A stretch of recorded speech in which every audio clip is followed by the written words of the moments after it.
Om Yam Brahma Varnendra Rudra Marutaha Stinbanti de Boistavoy Vedai Sangapada Kramo Upanishadoy Gyantiyam Samagaha Dhyan Vashtita Tadgatena Manasha Pashantiyam Yogino Yashantam Naviduhu Sura Suragana Devaya Tasmai Namaha. Om Shantihi Shantihi Shantihi.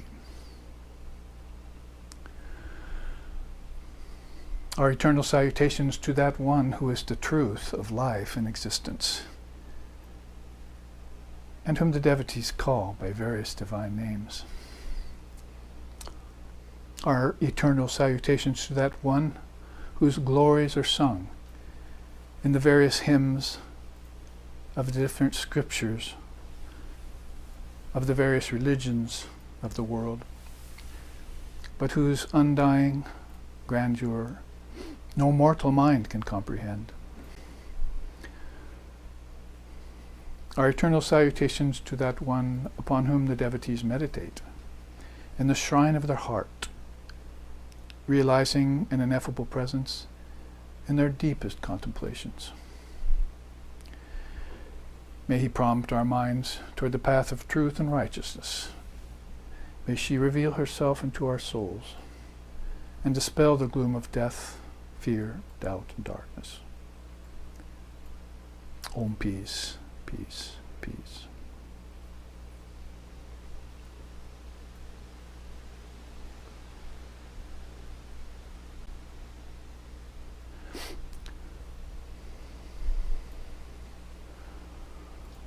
Vasudeva Sudam Devam Kamsa Chanur Mardanam Devaki Paramanandam Krishnam Vande Jagadgurum Mukam Karoti Vachalam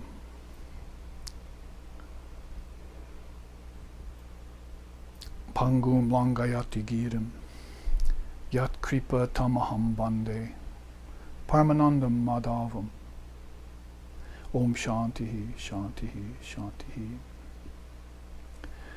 Profound and reverent salutations to the son of Vasudeva, the destroyer of negativity, the source of bliss for Devaki, and the universal teacher. Our praises be unto Madhava, the sweet, enticing one, the essential source of existence, whose undying love causes the mute to speak, and the lame to traverse mountains. Eternal salutations. Om peace, peace, peace. Om Sahana, Om Sahana Vavatu, Sahanau Bhunaktu, Sahaviryam Bhargavahai, Tejasvi Navaditamastu Ma Vidvesho Vahai. Om Shanti Shanti Shanti. May Brahman, the reality, protect us. May Brahman sustain us. May Brahman illumine our thinking process. May we not find fault with each other, with the world, or with the teachings, and may what we study be a source of inspiration to us eternally.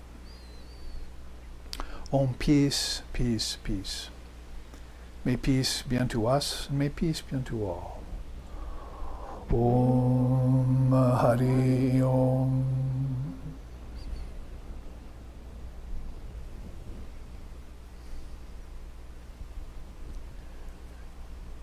Today is Krishna Janmashtami, or possibly yesterday was, but this is the Krishna Janmashtami weekend, and we will be having our 3-hour class here on one subject that he clarified very much in his lifetime, and particularly in the scripture, the Bhagavad Gita, when he talked about rebirth, reincarnation, and the illusion of death, we're calling it nowadays.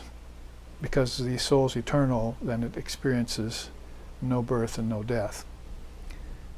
As Shankara said many centuries later, Namrityur Nashanka Name Jati Beda had no jati, no birth, and no mrityu, death. That he was an eternal soul, and the body is just an add-on, a take-on, and a give-up, if you want to put it that way. So after our class today, we will engage in our puja to Sri Krishna in the very next room, in our shrine room, which is now all bedecked with flowers, and everything is cleaned and ready for the worship of this archetypical soul, Sri Krishna, whom millions and millions of people love and have loved for time out of mind, really. But historically speaking, well, we don't know exactly, but we do know that the battlefield of Kurukshetra has now been found, where the Gita took place on, the teachings he gave to Arjuna on that battlefield between the two armies. And so several thousand years before Christ, we know, is a good reckoning for that. And his prior birth to that was Sri Ramchandra, so Rama and Krishna we worship on those particular days, Ram Navami and Krishna Janmashtami. And now, in the present time, we have Sri Ramakrishna, whose birthday we worship in February. And we see him as the wonderful conjoining of Rama and Krishna in this age. And we'll have probably some references to his teachings in the charts we're going to unveil today. Some of them you've seen before. If you've been with SRV over the roughly 3 decades, we've been handing out the Dharma, trying to encourage people to contemplate the Dharma, realize the Dharma, work it into their lives, to hear the truth, to contemplate it, and to realize it and bring it full circle, put it back into your life. That would be what Sri Ramakrishna's chief disciple, Swami Vivekananda, would want you to do. Don't leave the Vedanta, which Sri Krishna says he's the author of in the Gita. Of all darshanas, I am the Vedanta. So not to leave Vedanta lying around in temples with just a priest class or in books in libraries collecting dust, but ferret it out, find the newest dispensation of it. The new dispensation means Sri Ramakrishna's birth and teaching of the Indian Dharma since the early 1800s when he was born. And then put it into your life. So that's what we're trying to do as we live dharmic lives, and as we come upon people who maybe even are living divine lives. We know there's the unlit lifetime, that is the unawakened, as Lord Buddha would call them, where avidya, or ignorance, is at the fore of everything. And we also know that from that kind of life, which Tantra calls pasu, kind of an animalistic existence, where the senses and the objects and enjoyment are taking up all of the time. And people are working hard in rounds of duty and so forth to get these things only. And as we were talking about on the ride over here this morning to the Kedarnath temple, where we give these classes on Sunday, that it's no time for anything else but that quotidian, mundane kind of life. And people then don't have any peace in their lives. They run ragged. They turn into nervous wrecks. There's actually a Sanskrit word for that, nervous wreck, that Gaudapada used back in 500, 600 AD, about before the time when his student Govindapada and his student Shankara were coming into his holy company to get teachings.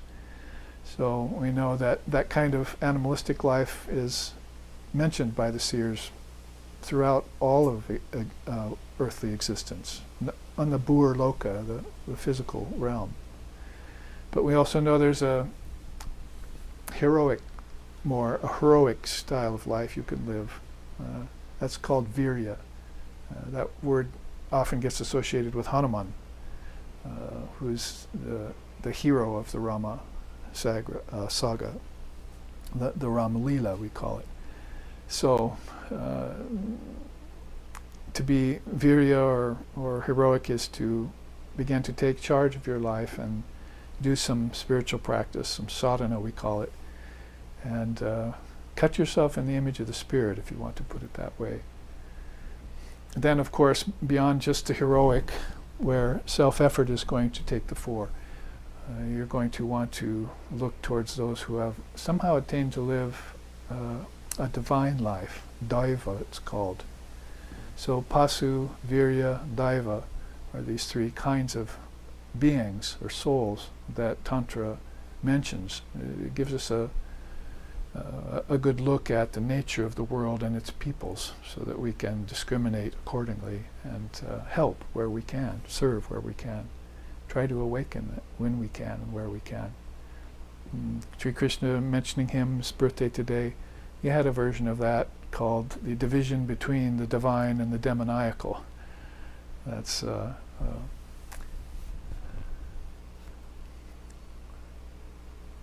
chapter in the Bhagavad Gita that you'll probably want to read and to see what how these different twofold categories, how they act in life, or not, or don't act, as the case may be, because inaction or non-action is a teaching specific to the non-dual stream of Mother India that you need to become aware of. And actually, Sri Krishna takes that in the Gita and divides it into vikarma,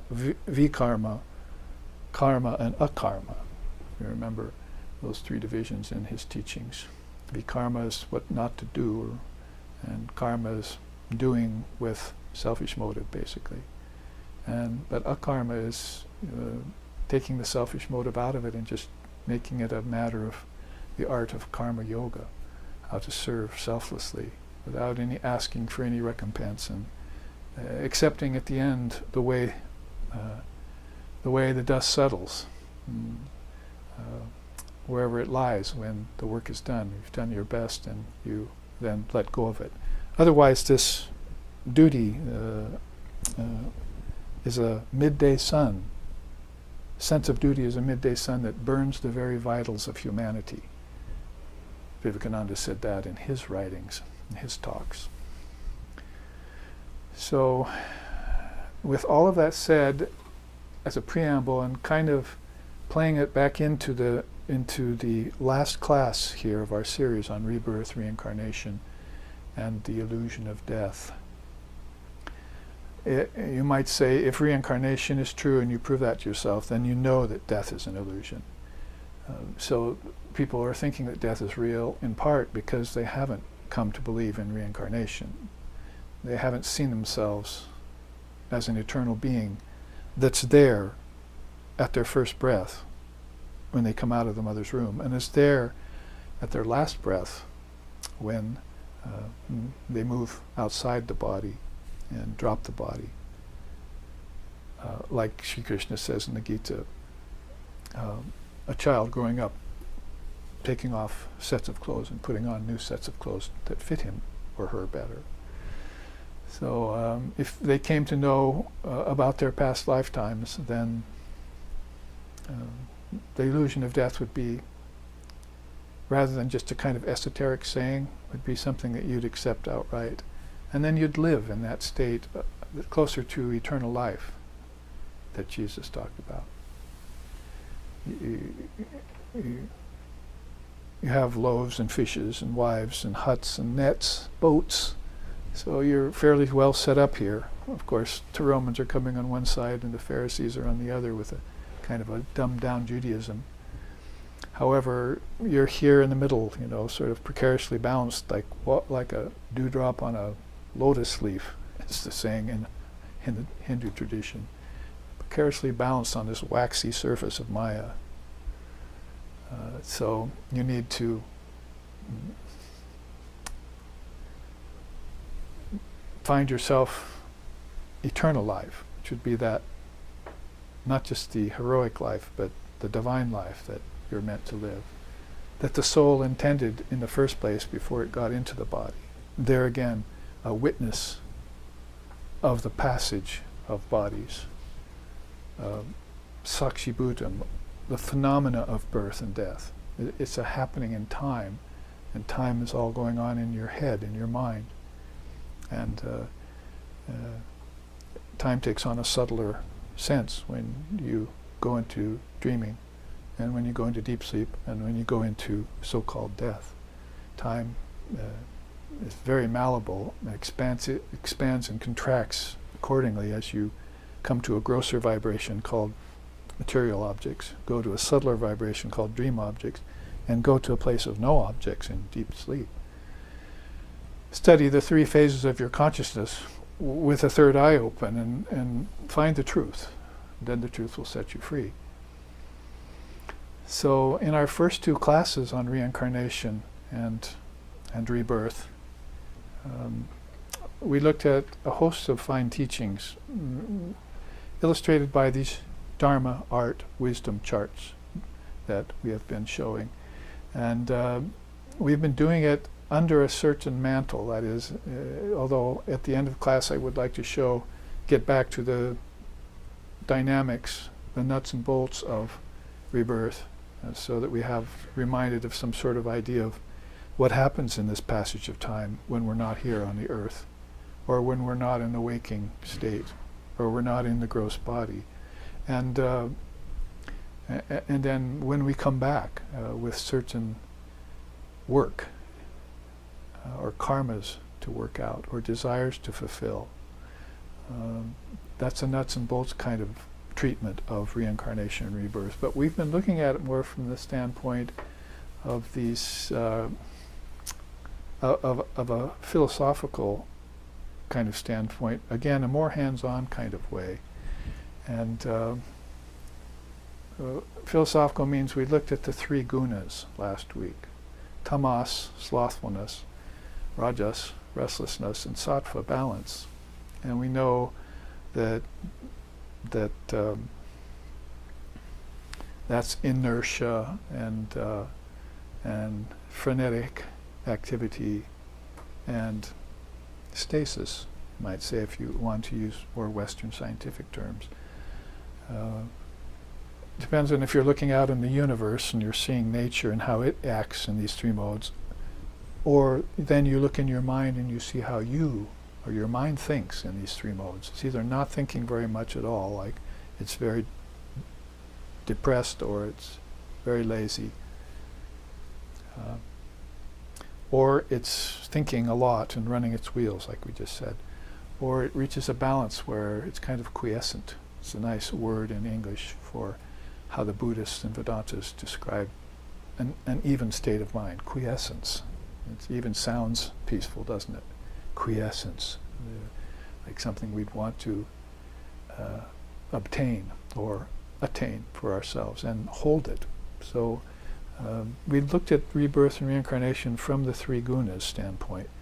And in the first class, remember, Sri Krishna, since this is his birthday, I can remind you that he was talking about beings who are born in slothful wombs, that is, parents that have been lazy and despondent and formed a habit of that prior to their birth, and then they have children, and so their souls, like attracts like, so souls come to them in a kind of tamasic realm. So that's why you see people out there full of slothfulness, with a lot of lassitude in them, and unable to move. You could say that happens to individuals. It also happens to nations, in a sense. They go through periods or cycles of gunas. So then he goes on to say that other beings are born in restless wombs. We're putting this in English straight out of the Sanskrit slokas of the Gita.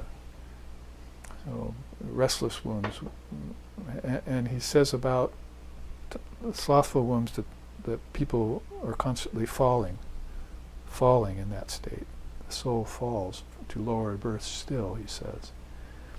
People born in restless wombs rotate and never go anywhere, just stay in one place and go round and round in circles, or in cycles, if you want to use the teaching of the Buddha. Kala chakra. Chakra meaning a circle, and kala meaning time. They gravitate on the realm of, in the cycle of time. But then we know there's also, he says, beings that are born in sattvic wombs. That is, those are balanced wombs where you have good people, good-hearted, pure-hearted people. And they rise. They tend to rise. They're headed toward the goal of human existence. It may be a krama mukti, gradual type of progress they're making, but it's certainly better than rotating in one place or falling. So all three of these gunas belong to three sets of living souls who are embodied and are suffering and enjoying the effects of the gunas. So we looked at rebirth and reincarnation last week. According to the three gunas, we used both Shankara's version of the three gunas, and the week previous we used Sri Krishna's version of the three gunas. Side by side, beautiful and very enlightening way of looking at these two great beings thousands of years apart who are teaching the same teaching in Vedanta, but who are giving it their own special turn according to the yuga that they're in. One being in the Kali Yuga and the one being in the Treta Yuga. So we know these long periods of time, thousands of years go by, but we don't necessarily see that many people are transcending these cycles of the three gunas. So you might say one only has a chance of transcending if one achieves this balance, sattva. This, and then maybe beyond that you could then put this quiescence of mind, the peace that passeth all understanding. See, there's something then beyond cycles that is a matter of equanimity, equipoise, quiescence. So this week then, this final class of this three-class series, I want to point us in the direction of rebirth, because the gunas were one teaching and cause of rebirth. A very, very subtle. I remember the teachings of Lord Vashishta says that very few beings ever know about or think about the three gunas. So it's a very esoteric teaching back then, so it must be even more esoteric in present times. So you might want to go more towards words that are better known even in Western nations today, like sankalpa and vikalpa, or the word that we stopped on last week, pratibha. Let's start with pratibha, because we were talking about the need to be able to name yourself Buddha, to become a living Buddha. He took his name, he used to say, well, Buddha, intelligence, sounds good to me. As long as I'm here in the world of name and form, and I haven't transcended to a formless state yet, I might as well take the highest and best quality that the worlds have to offer, and that would be intelligence. So I often refer to Swami Vivekananda's quote that wherein he says, intelligence is the first compound of consciousness. Now in India you'd think consciousness with a capital C. Here's another word that reminds us of Krishna, Chaitanya, because Chaitanya was a God-realized soul who was supposed to embody the two great souls of Radha and Krishna when he lived in the 1400s or so. So basically you have this great soul, Chaitanya, but so he named himself after consciousness. You see, I am consciousness. And then Buddha earlier named himself after intelligence with a capital I.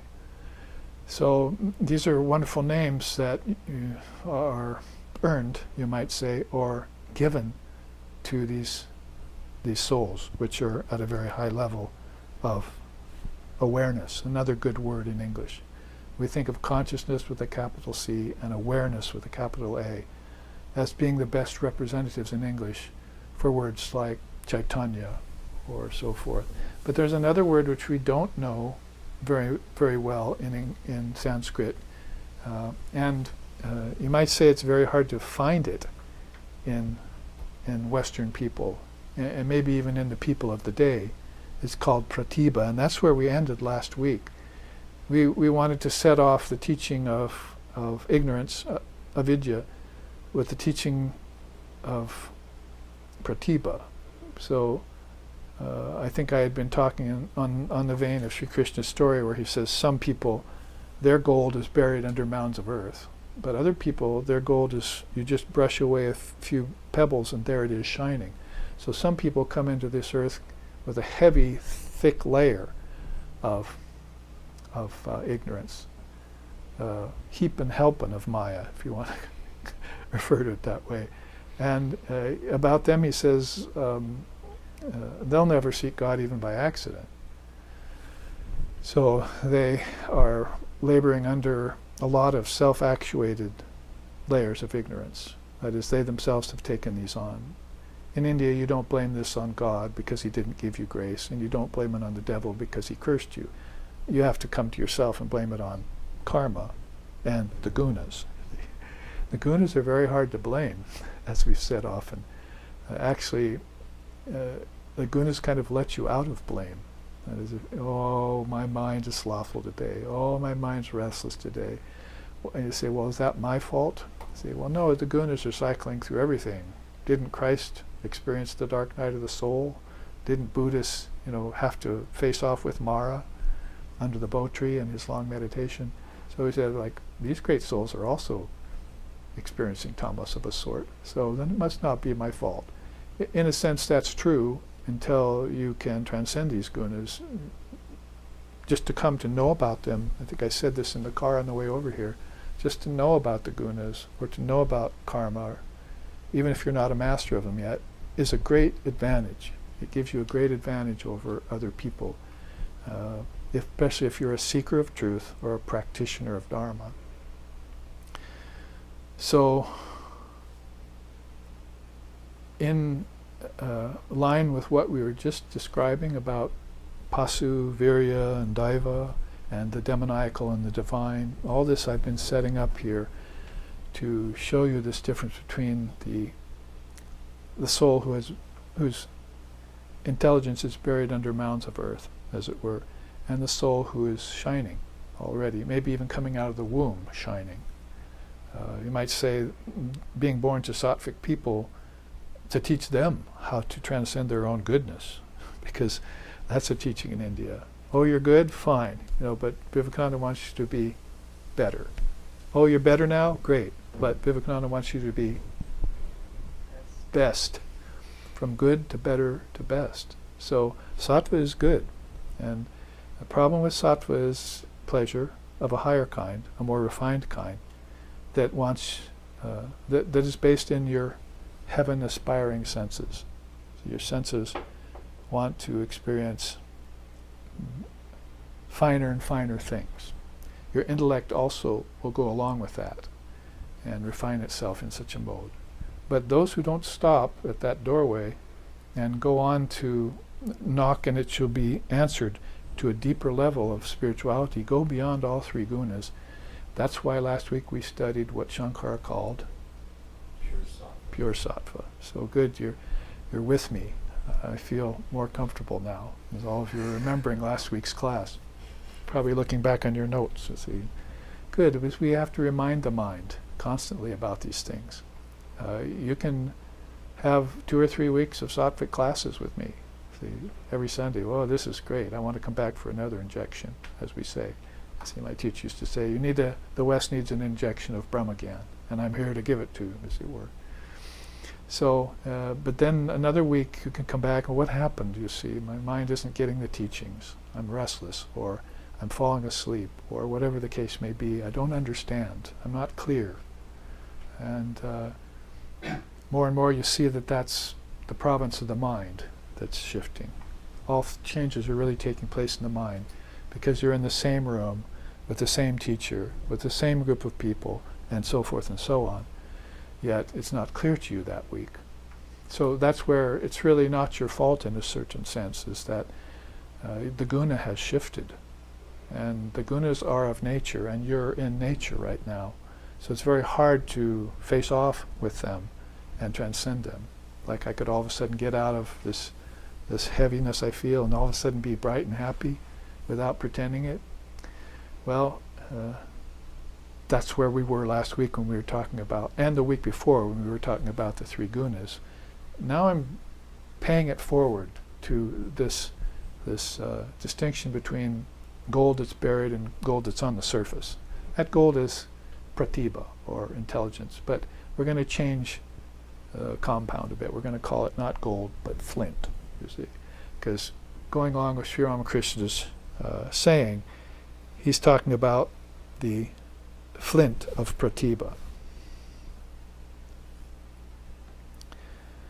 And that is a special intelligence. His story in the Gospel of Sri Ramakrishna, which you all want to study deeply for your whole lifetime, read it many times, don't just I Ching it either, make a big study of it. Like I did, I studied it many times, and one of those times I extracted 700 stories from it and put it in a separate book, and it's now on the shelves with commentaries, the stories of Sri Ramakrishna. So you must really delve into this new dispensation of Dharma that's been born in the form of Sri Ramakrishna, with the Divine Mother accompanying him, Sri Sharda Devi, and his 16 direct disciples, one of them being Swami Vivekananda, the ever-perfect soul, Nityasiddha. That should be convincing enough right there for you to go and grab the Gospel and pick it up, and you'll find many references to the gunas, to karma, and to things like pratibha. And about pratibha, Sri Ramakrishna said, it's a flint-like intelligence. How do you mean that, sir? What do you mean by that? The Hindus around him at the time would say. He said, if you take a match and put it in a river just for even a few minutes and pull it out, it won't strike, you see. But a flint can be in a river for 1,000 years, and you can take it out, and even when it's still wet, you rub it against another stone and sparks will fly. So he's talking about these two different souls, one that's kind of match-like and one that's flint-like. One doesn't have pratibha. One may have basic intelligence, that is scientific, secular, worldly intelligence of a kind, but that doesn't prove to strike the sparks of enlightenment for that soul in that lifetime, or probably any further lifetime, unless they discover this flint-like intelligence in them. That's how important intelligence is. Now, one cautionary word we put in at that point is the mind in India is fourfold. Antahakarana, it's the inner cause of everything, the mind. We've probably said that over and over again in classes like this. But one of the elements of that fourfold mind is intellect. So make sure you make a distinction between intellect and intelligence.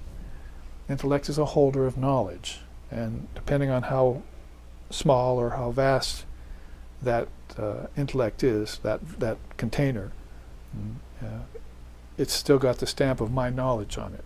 And that's the ego part of the antakarana, saying, oh, good, Mr. Intellect, you're storing up knowledge, that makes me feel great, look great.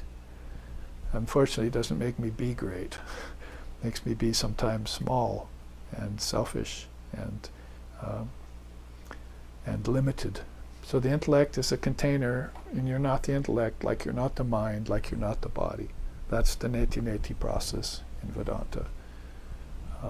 You're this eternal soul. So the closest thing to the eternal soul will be this light shining off it, called intelligence. And the word for that in Sanskrit is pratibha.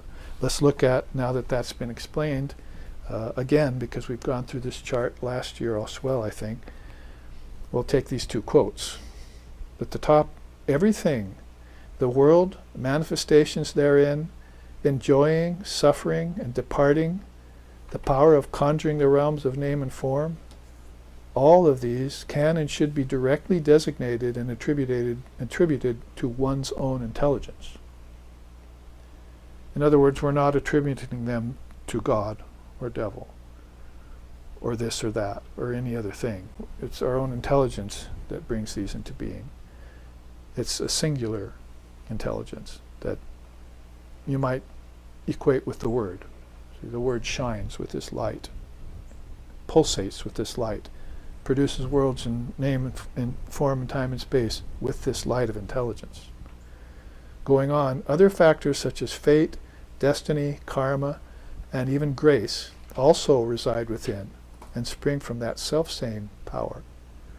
So, why are you waiting for the grace of God? The grace of God is within you. It's called your own innate intelligence. Bring it forth and grant yourself grace. And then live in that grace. And the same with every other thing too. It's called self-realization. You might have heard the term. They've been talking about it here since the 70s and 80s in the West, in America. So realize the self. It's a route that is not necessarily dependent upon gods, goddesses, deities, and so forth. It happens to align itself more with the non-dual tenet of India, called Advaita. So, whereas the route to the grace of God, if you're still thinking it to be separate from yourself, is through devotion and through pujas and practices and so forth. The route to realization of the self is through this innate intelligence, which can say to itself, who am I? Or who are you? Which can say to itself, I'm not the body, mind, mechanism. And it can also say to itself, that I am. I am that one. There can be no other, as Hastamalaka says in his beautiful stotram. So this is a verifying certitude, stating that this pratibha inside you is a flint-like intelligence that cannot be dampened by the water of the world or the waters of desire and so forth. A match can. Sitting in front of Sri Ramakrishna, people would say, well, I'm more like the match. You see, I'm just so damp, I can't strike any fire for myself. No sparks come out of me. So I'm lost, right? He says, no, a match, if you put it in the sunshine, will dry up. And there was sulfur in the match to begin with. The wetness kept it from striking. Now the match is dry, strike it, you see, and light yourself up. See, you might be able to light yourself up, and with that light, find that flint, you see, that's nearby. So everyone has this innate intelligence within them. With some people, it's buried under mounds of earth. With other people, it's brush away a few pebbles. There it is, shining. So call it gold, call it flint. It amounts to the same thing. That flint is a better ingredient for this, a metaphor for this. Now the rest of this chart, we'll leave Lord Buddha's quote at the end from the Dhammapada. You see, is based upon other forms of the word pratibha. Pratibha, pratibhasikasata is next to pratibha there. We're putting pratibha together with Vishnu or Krishna here, riding on Garuda, the great dragon bird, the refined prana as his vehicle. And he can work his way anywhere, and he's working his way now to help this poor soul that is here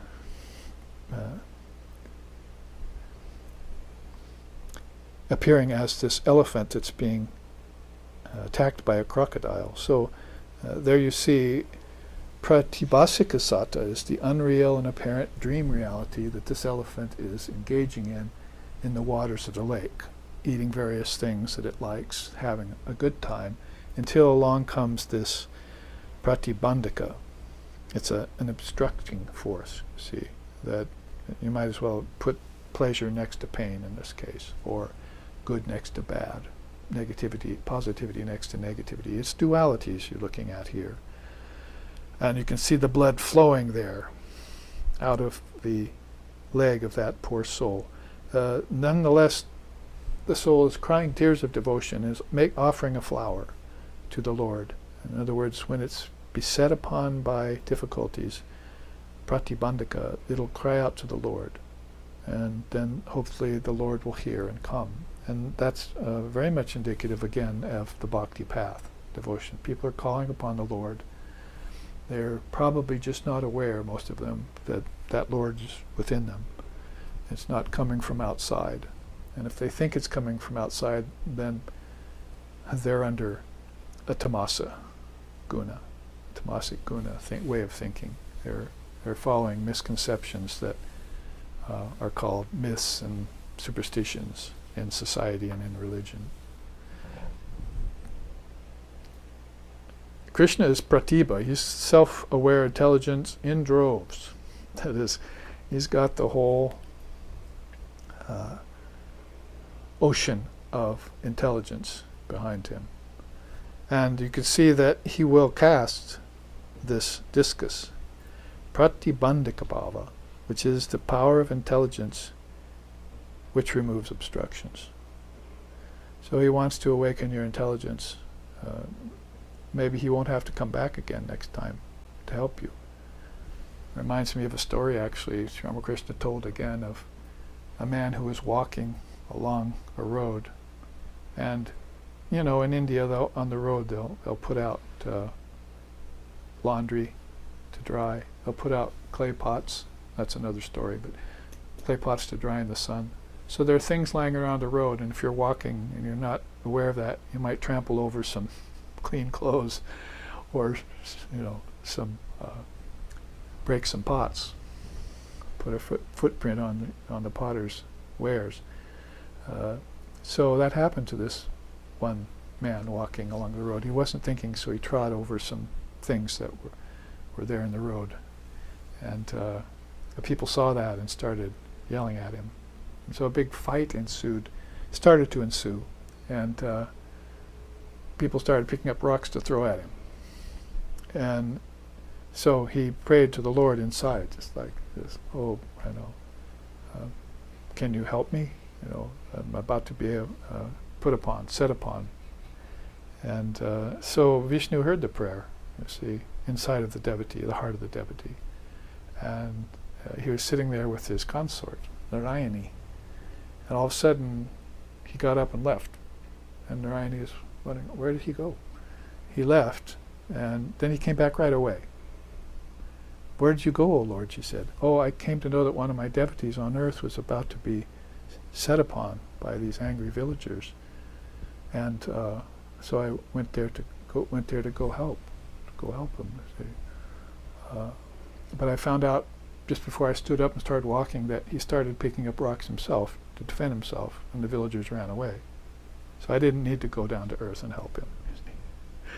So that's a nice story that sort of goes with this saying. You see, maybe you can help yourself with your own innate intelligence, because Vishnu and that pratibha is inside of you. Take unto yourself what is the Lord's, and put it into action to defend yourself in any life situation. Otherwise, you have the option of calling upon the Lord in form to help you out of these various things. It reminds me of a song sometimes we like to sing in that case, about calling on the Lord, or in this case, on the Divine Mother of the universe. Ma tvam hitara, ma tvam hitara,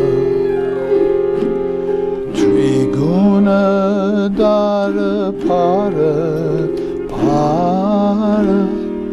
ma tvam hitara,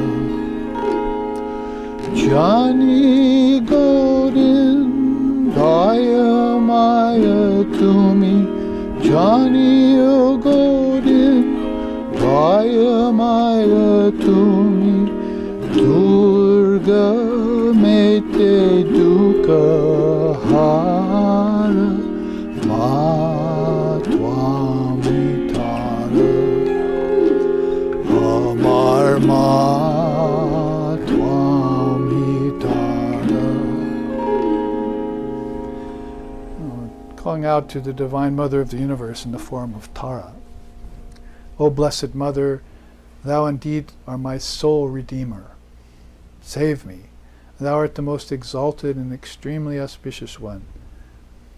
As the primordial power, you are the eternal foundation of the entire universe. You humble the lowly. Your name means infinite compassion. For you swiftly come to the aid of those in distress and all who suffer. So if you're suffering, you can call on this great energy. Pratibha would be her form, that she comes to you. She's pure intelligence. You've heard Sat Chidananda, the chit part of that is intelligence. And it brings you bliss, ananda. But first you need truth, Sat. So Sat Chit Ananda, one of the most beautiful names for God in any tradition. So this teaching about Pratibha is contrasted against avidya, beings who are laboring under this power of ignorance. Avidya Shakti. When you call on Tara, Blessed Mother Tara, Om Tari Tu Tari Turi Svaha, Tibetan Buddhists say in their mantra. Ayu Punya Jnana Puktin Kuru Swaha. Beautiful Tibetan mantras that you're given if you take hand or an initiation mantra in that lineage, in those lineages. So if you call upon Tara, then you're basically calling upon pure intelligence. And she will come to you in the form of a power that can remove obstacles. The real advanced souls will keep her with them all the time, so that these obstructions, when they come, they won't even be able to get near. But if you have to fall into a situation where the obstruction is already ripening, like a negative karma, then she will come to remind you. All right, I'll save you this time. Next time, try and save yourself. You might say that was could have been at the very foundation of both Christ and Lord Buddha's thinking, that they came once to help you, gave you the message. In another age, maybe they'll come again as the same soul. Maybe they were the same soul, and the world is all flummoxed and confused about that, as if there are many souls when there's only really just one. But whatever the case may be, those souls in those particular yugas or given periods of time came, gave their message, and then went back to formless reality. And hopefully, since they gave the message, you had enough intelligence of your own to save yourself next time and become self-realized. In fact, mentioning Lord Buddha, let's take his, because this was an easy study, this chart, with a very nice image. When I first saw this image as a part of the collection of Ramnan Tiwari, who gave us permission to use a lot of these images you see on the chart. When I first saw this image, it didn't take me long to figure out that there were 4 things there, and that it could be applied to the Dharma and its teachings to bring it more easily comprehensible to us, because we might hear words like pratibandha and pratibhasika sattva and pratibandhika bhava, and you go, what? Too many syllables here for one thing.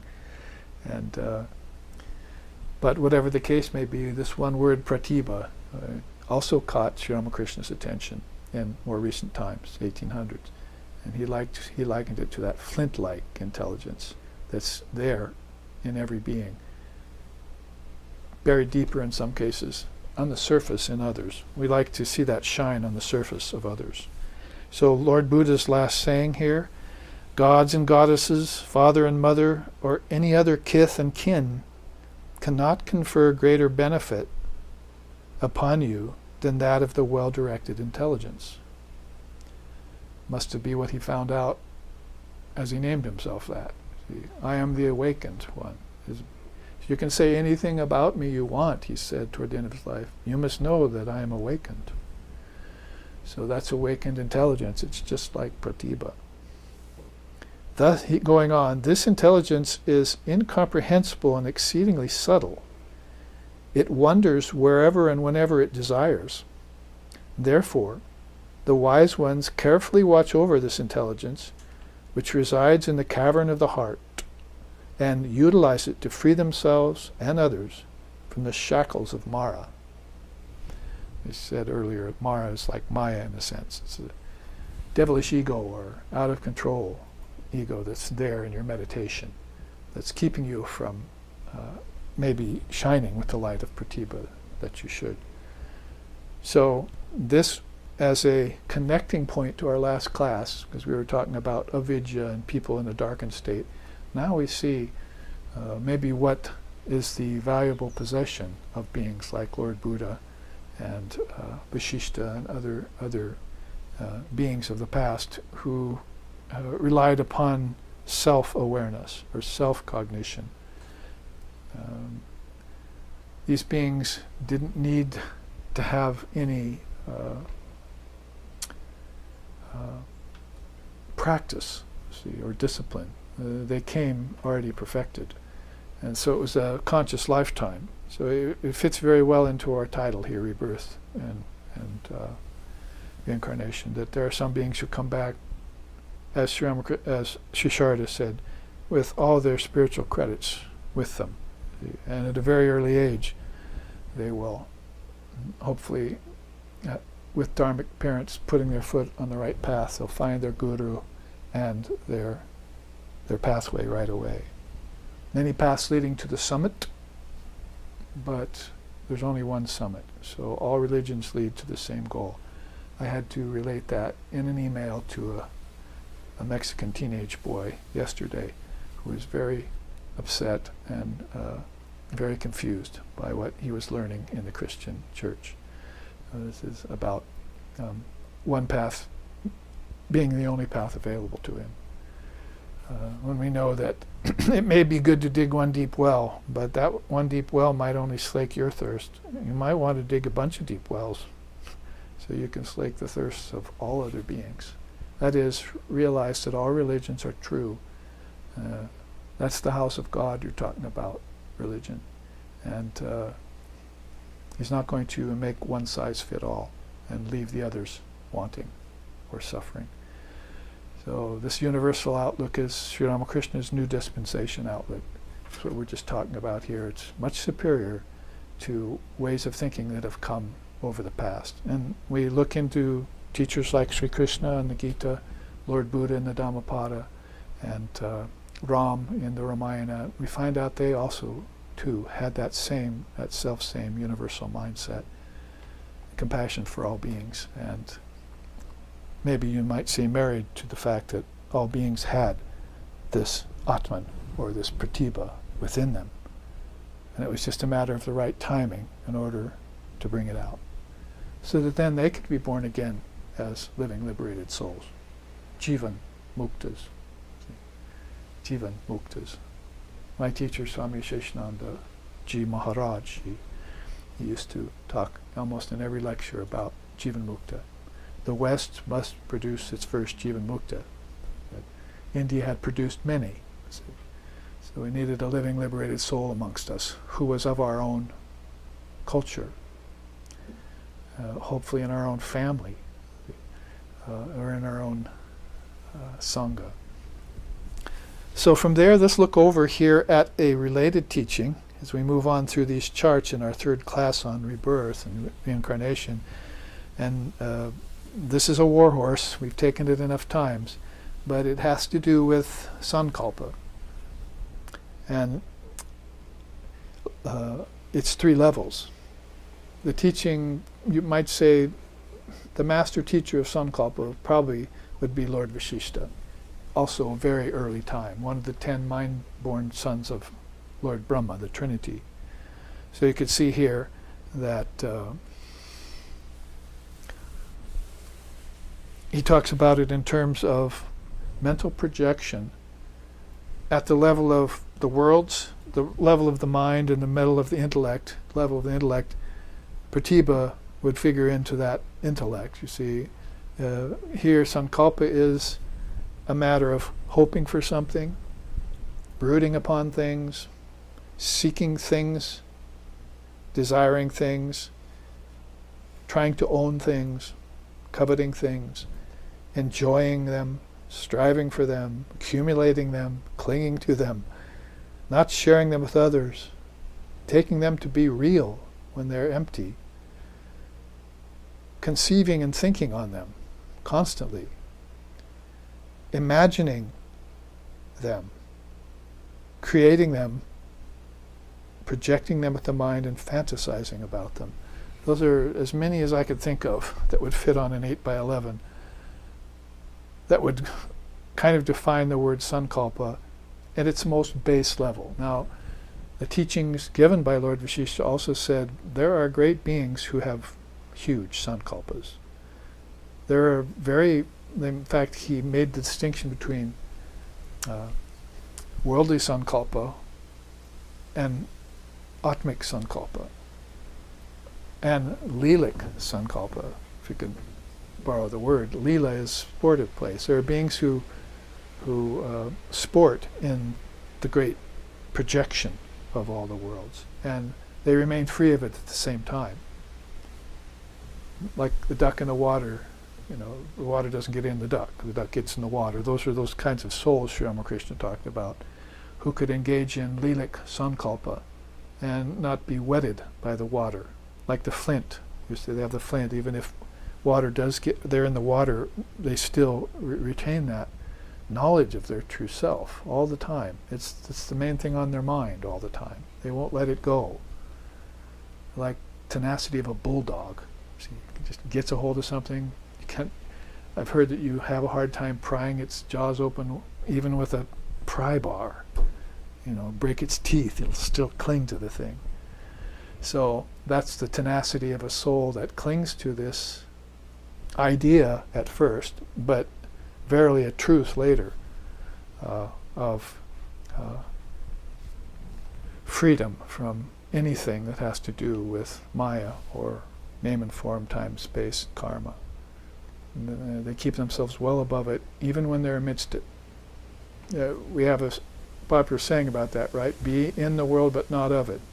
If people took that more seriously, we'd probably see a few Jivan Muktas coming along eventually in our culture. Be in the world but not of it. But they cling to the world. The world is all there is for them. Science is teaching. Science, if that is now the religion of the West, because theology had to step aside because of the Supreme Court decision that it selected science instead of theology as the path for the Westerners. So now it's scientific experiments for the lot of us. See, and science believes in matter, basically. Matter and matter only. And if you want to go beyond matter, you go up into space. There's another kind of matter up there, and you get preoccupied with that. So there's nothing of the spirit, or nothing even of the vital energy, prana, nothing of the truth of the mind projecting it all either. And so when you look at a teaching of triple sankalpa, you see that the world, the heavens, and the mind of mankind are all involved in this kind of lilic sankalpa. You see then how the three gunas would play into that. In any scientist's mind, they say, well, today my mind's not so bright and shiny. Of course, I don't have any pratibha to speak of, but so we're talking about intellect, and it's lost its gloss and its shine. The sheen is off of it, as Vivekananda used to say. And so now it's can't think of anything ingenious, you see. Then the next day it starts to think and gets restless and so forth, and it thinks about, what other level of atomic particle can I discover, or what other universe or galaxy in space can I look into? And it's all about matter. And when it gets sattvic, it enjoys all its discoveries with the ego. The ego is along for the ride. Intelligence creates the worlds, but the ego is along for the ride, dictating terms. So that doesn't happen with the person with pratibha, an illumined soul. It happens with people who are going around the level of the three gunas. And there you see them. The worlds, or desire for physical objects, you want to flesh that out? Oh, they like foods, sense objects, pleasures, and possessions, basically. Although man does not live by bread alone, they're still into this, you see. The second level of sankalpa, which is a word, again, specific to India Sanskrit, desire for mental projection. They don't even know they're doing it or that the mind is doing it, but the mind is producing worlds, heavens, and various excitements and distractions within them. And they just let it go like a machine and then enjoy or suffer it, as the case may be. The sankalpic process is off to the races. It's just like going to the race and seeing the horses out the gate. Let's see what happens. That's like the sankalpic mind of our intellectuals or our mentation process. It's all based upon, let's see what happens. There's nothing intuitive, cognitive or precognitive about it.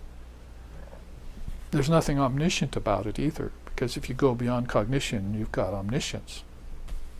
You know, one of my cute little teachings I put forth are the 3 ohms: omniscience, omnipresence, and omnipotence, I like to call them.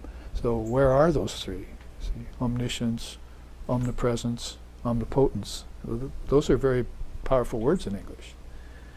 We just want to, make a little play on the words there.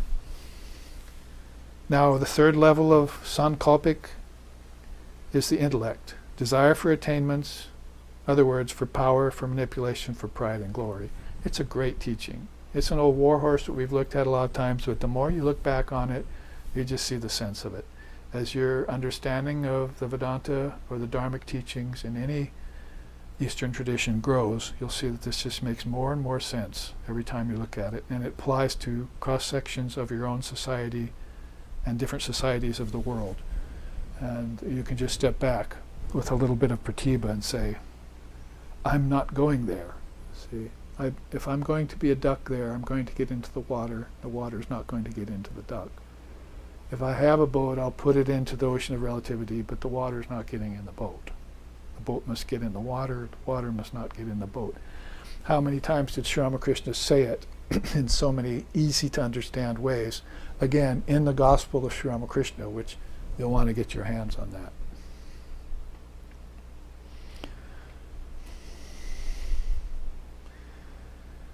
And then if you talk about this kind of sankalpa, I had a note here to myself, maybe put it in terms of a musical spiritual teaching.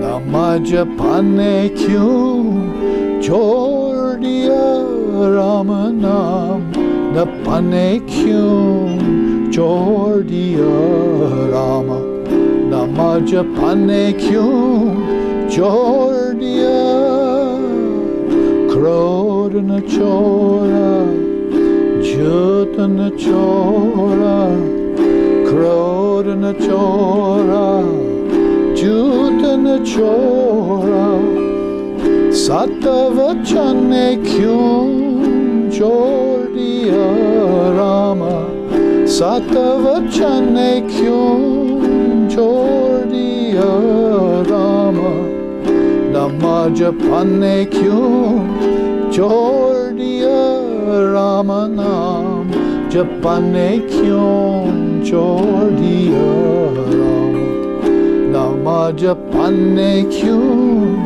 chor diya.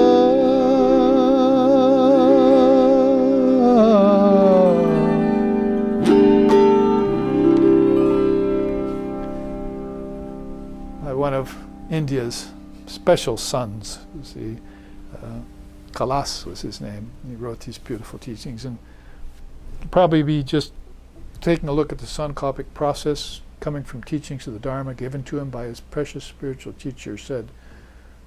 One day said to his mind, tell me, why have you given up chanting the name of Ram? Nama Japane Kyun Chordia Ramanam. To the name of Ram, why have you given that up, especially and sacrificed your integrity and your love of truth for earthly wealth? See? And along the way you've become angry and deceitful and dishonest, as you did. So this is just the tip of the iceberg of what you begin to covet wealth and so forth. One of India's oldest sages, Lord Copula, talked about many different ways in which 10 complacencies basically, in which 5 or 6 of them are all about wealth, how the soul becomes complacent by seeking wealth, brooding on it, owning it, coveting it, enjoying it, striving for it, accumulating it. I mean, you just put a little moniker up here. Well, let's use wealth. Then let's look at all these. Now let's use possessions. Let's look at all these. Now let's put desires. Let's look at all these. And you can see how this little merry-go-round of all the things that are unsavory and unhealthy in human life are a matter of sankalpa and vikalpa. Vikalpa just means I'm projecting things out of desire.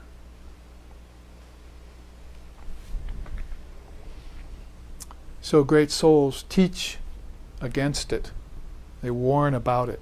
And devotees come along and sing to the subject, all to get us to wake up and understand there might be something deeper in us than this ignoble, unworthy pursuit of matter alone.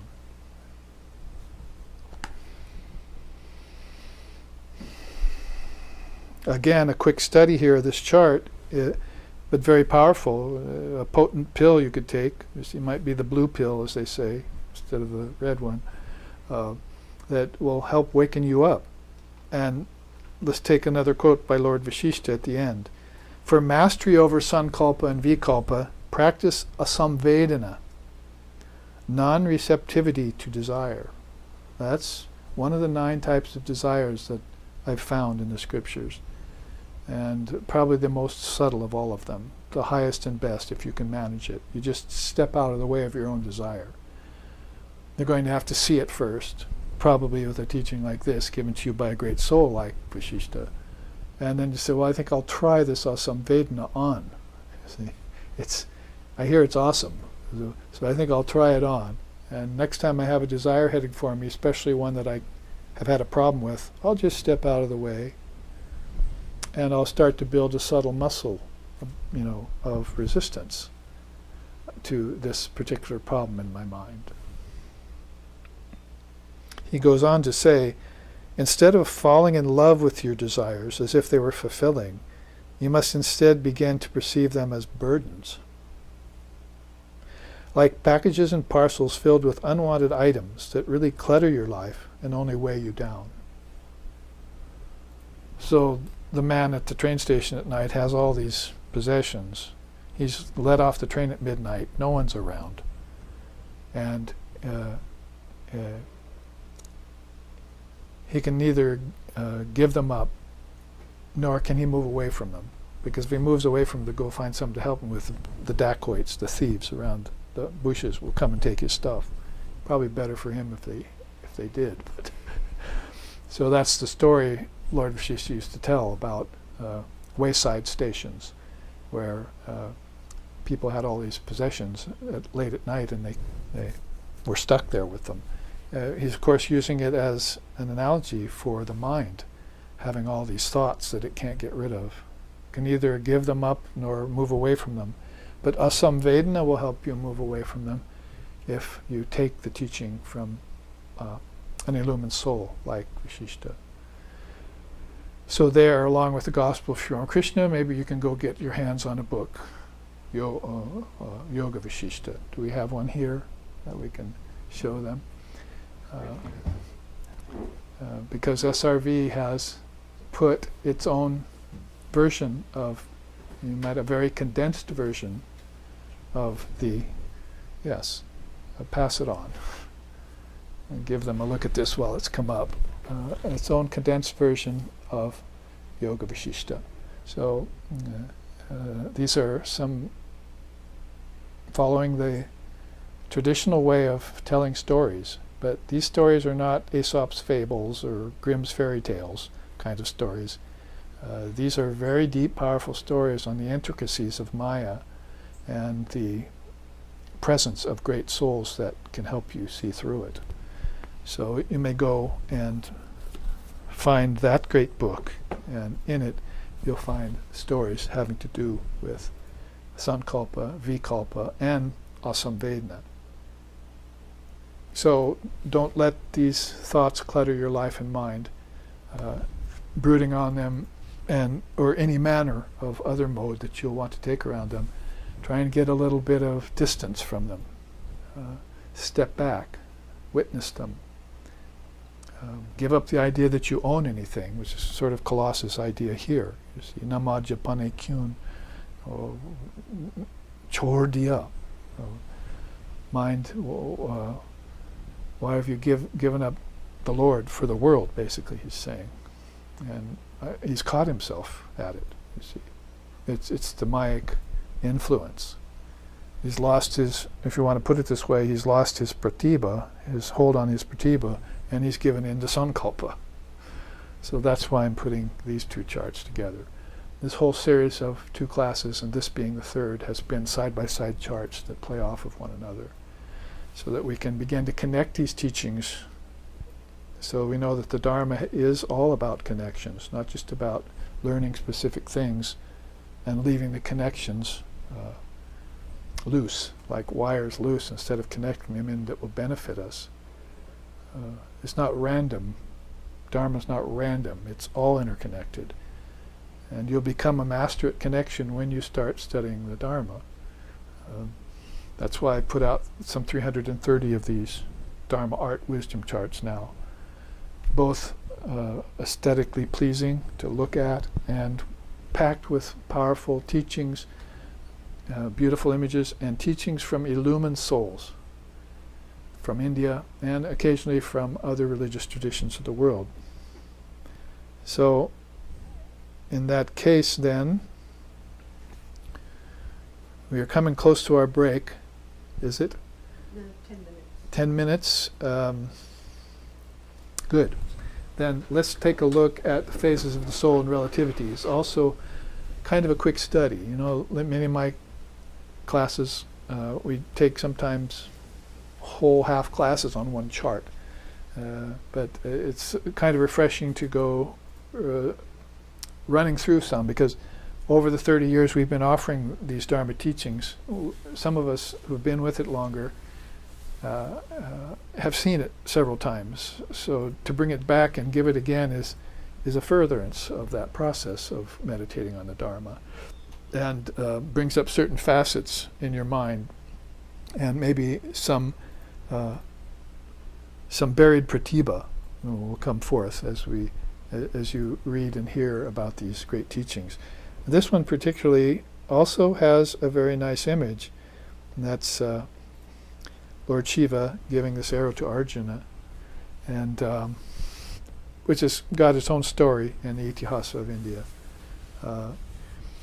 But you can see here, along with the image, is a whole series of gradated levels. One of them having to do with the state of a human being as it evolves spiritually.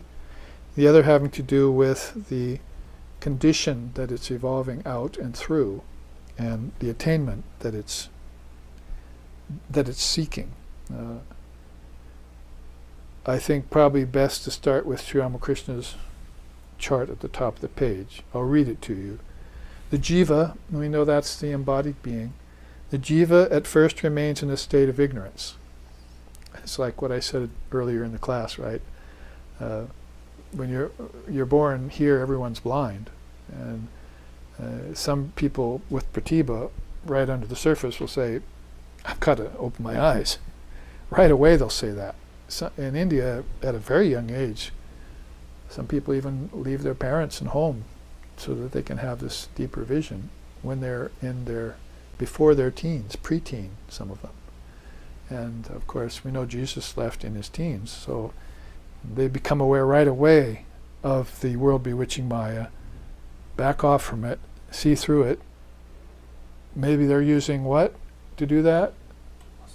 Asamvedana, because they've mastered it in another lifetime, or whatever method they're using, they back off from it. So the point here is the jiva first remains in a state of ignorance, Sri Ramakrishna says.